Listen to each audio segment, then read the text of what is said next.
So today I'm spilling all the secrets on how I turned $0, yes, $0, because the kid was broke when she started her business, to $1,000 as a social work entrepreneur.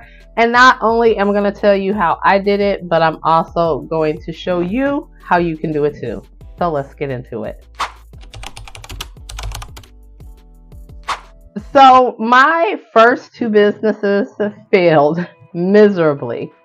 And there were a few things that I learned from those failures. One of the first things that I learned was that I needed to do a lot of mindset work, right? Because I needed to believe in my skills, knowledge, talents, and areas of expertise. The kid was dealing with heavy imposter syndrome. And so when you're dealing with imposter syndrome, I was once told, in order for people to buy your products, they have to believe in them. And you have to believe in them first, right? Because it's going to come across in the selling process. One of the second things I learned was that I needed to strategize. So the whole mantra, if you build it, they will come, is not true. If you build it, they will come when you have a strategy to put your business in front of people. And then one of the last things that I learned was to get comfortable with continuous discomfort. Entrepreneurship is always evolving. You're always evolving as an entrepreneur. You're growing, you're changing, the market is changing. Everything is always changing, right? If there is one constant in business, that constant is change. And so those were three things that I had to learn after my failed businesses. And once I learned these things, I was able to implement a lot of things that helped me get to that first $1,000. Now, before I get to exactly what it was that I did to make $1,000, I want to first talk about some of the challenges I faced, because a lot of things just didn't prepare me for these challenges. And so when I first started business, which I'm pretty sure if you're a social worker and you've turned entrepreneur, you know that money at first is tight AF, right? This was just a challenge. It was a challenge until I made that first $1,000. That's why it's so important for you to make that first $1,000 as fast as possible. For one, it helps you offset the cost. It helps things not be tight AF.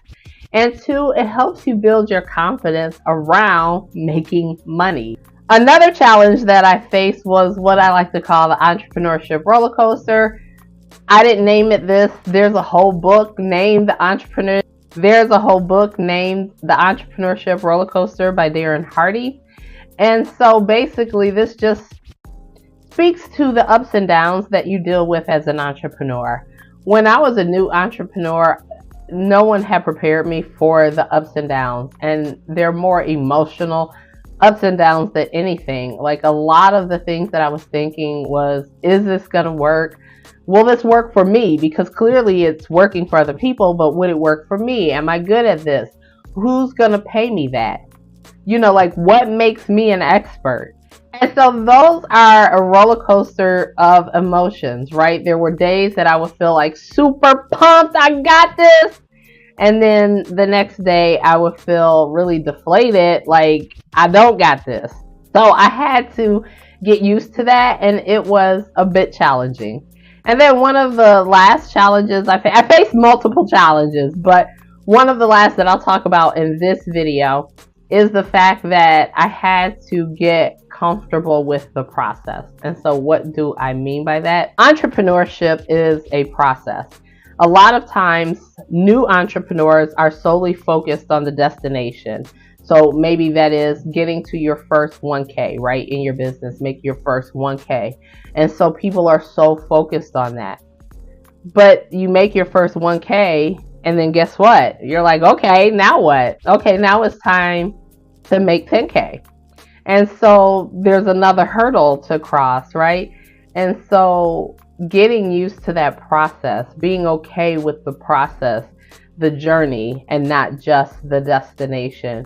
When you're an entrepreneur, sometimes that was a challenge to get used to the fact that there will always be process, right? There will always be a process I'm learning as an entrepreneur, or the next hurdle that I have to get past, or the next thing, right? And just when you think you have it and everything is copacetic, the market changes. Therefore, you as an entrepreneur are also required to pivot and change and grow. And this process is forever.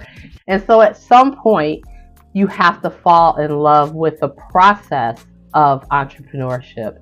And I'm not gonna lie, it was a little challenging at first. I love it now, but it was challenging to get used to at first.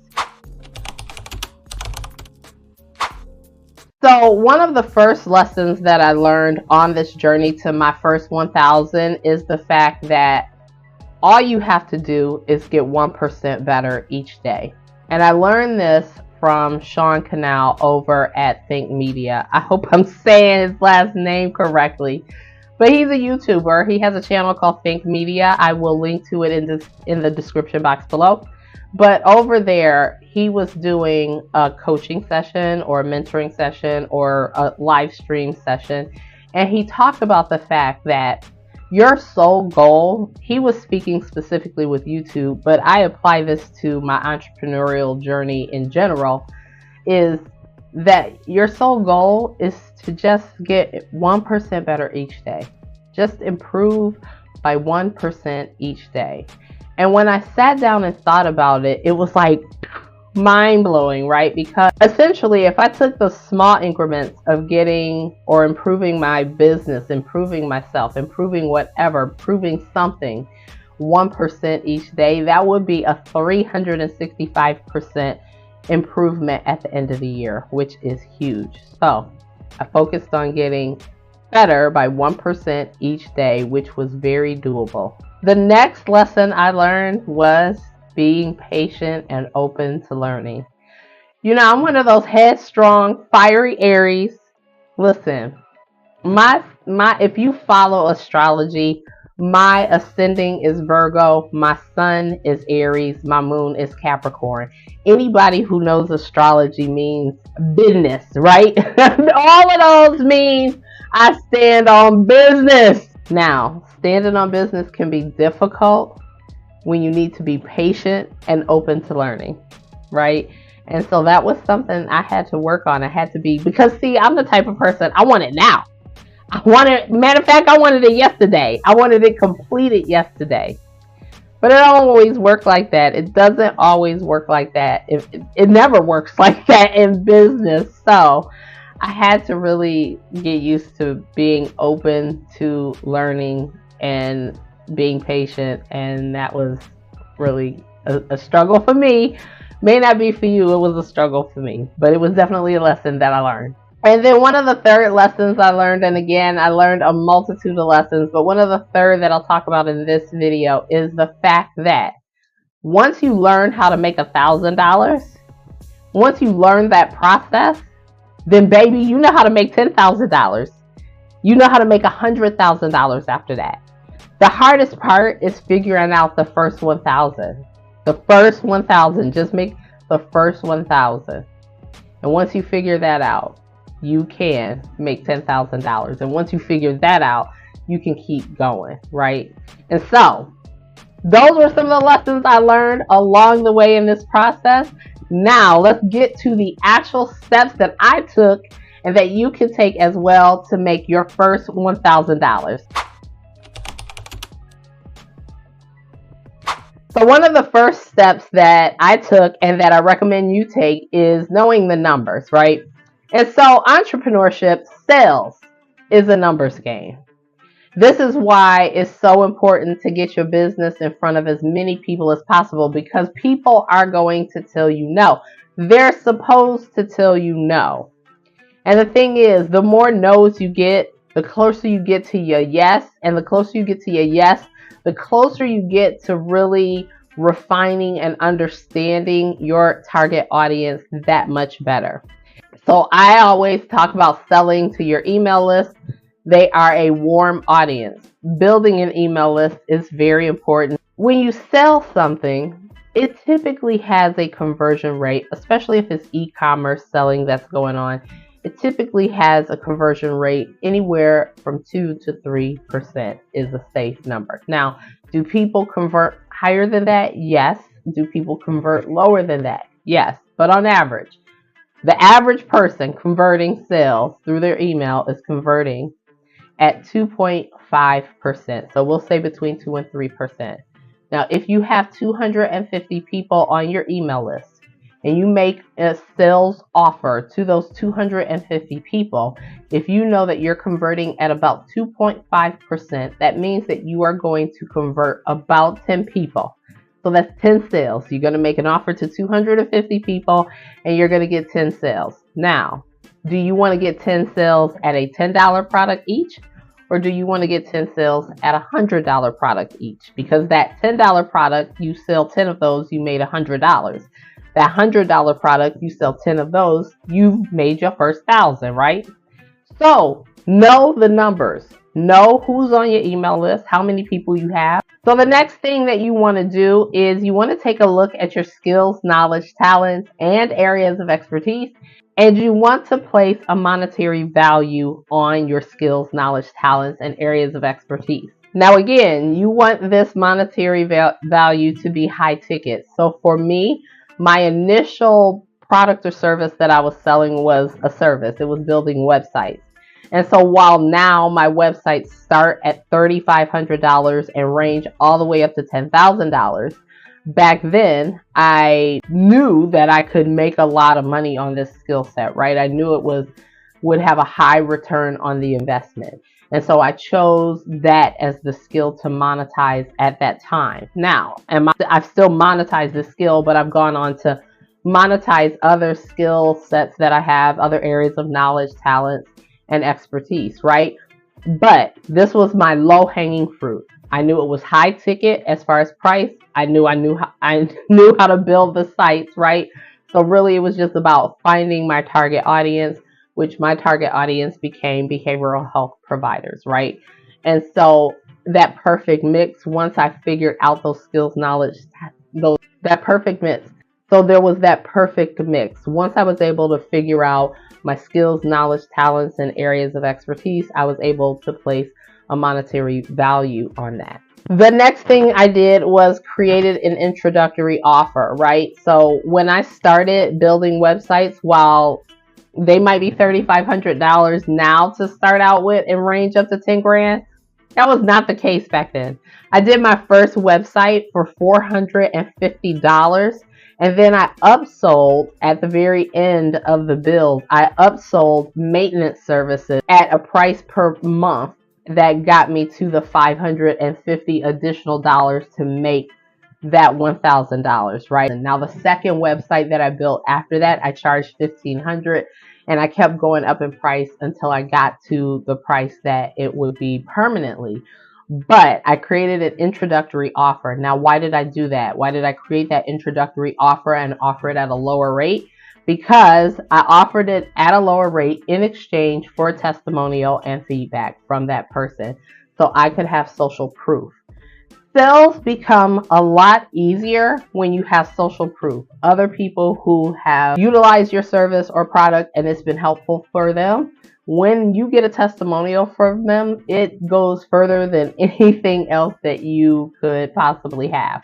Now, the next thing that I did was created a strategy to get my business in front of people, right? So if you want to get your business in front of enough people to get 250 people on your email list that you can eventually sell to, you've got to get that business out in front of people. And the best way to do that is with YouTube. It's free. It can get you a reach of billions of eyes on your business. And this is what I did. I started a YouTube channel talking about different things, and I got my first customer that way. She reached out to me. She was in Florida, not in New York State with me. She saw my stuff, reached out, and trusted me with her website build. And I was able to get that business. And so you've got to figure out a strategy to get your business in front of people. Next, I created a sales workflow. So I wasn't just out here making YouTube videos just to make YouTube videos. There was a workflow that went through my YouTube video, right? So people could watch the video, they could click on the link, take an additional training, they could go further on that customer journey that would eventually get them to the point that, okay, I want to book an appointment with Michelle, I want to discuss my website, and then that was the time where I would go to that appointment and then close the deal, right? Now, you're not going to close every single deal. Every person is not going to be ready to buy when they inquire. But if you know who's ready and you know how to close the deal, you will close at least one, right? You have 10 conversations in a day. You should be closing at least one of those deals, right? And so I was able to pick up that workflow, close that deal. And then finally, there was a lot of R&R. And no, that was not rest and relaxation. And so R&R stood for refinement and replication. So once I was able to figure out my sales process and put all of these components in place, at that point, I threw something out there, made maybe one sale, right? And then at that point, I went back, I took the feedback that the people gave me, and I did a refinement of my process. So refinement of the sales pitch, refinement of the landing page, refinement of all the emails, refinements of everything. And then I replicated that process again after it had been refined. And I did a lot of that. After someone would come back with sales and I had raised the price a little, I got more feedback and I did it again. I replicated, I did the refinement process and then I replicated it. So you will engage in a lot of R&R, which stands for replication and refinement, or refinement and replication, however you want to do your process. And so by going through those steps, I was able to make that first $1,000. And through going through the process of refinement and replication, I was able to make my first $10,000 later on. And we'll talk about that in a different video because the steps for that process do change just a little when you talk about refinement and replication, but I was able to really instill this process. And so you can too, I swear, if you follow the steps, you can make your first $1,000. Now, if you're interested about going deeper into this, of course, I have the Social Work Mogul community where we get into it about these things. I also have a guide that I created that you can grab for completely free. It's called the Social Work Entrepreneur's Blueprint, and it talks about how you can start your business from scratch. So you can go ahead and grab that in the description box below. Now, if you are interested in getting your business in front of your target audience using YouTube, I created this video right here that talks about how much YouTube changed my business, even though I have less than 1,000 subs. I'll go ahead and check out this video. And until next time, this is your girl Michelle saying, stop waiting. The time is now. Start your social work business. Bye for now.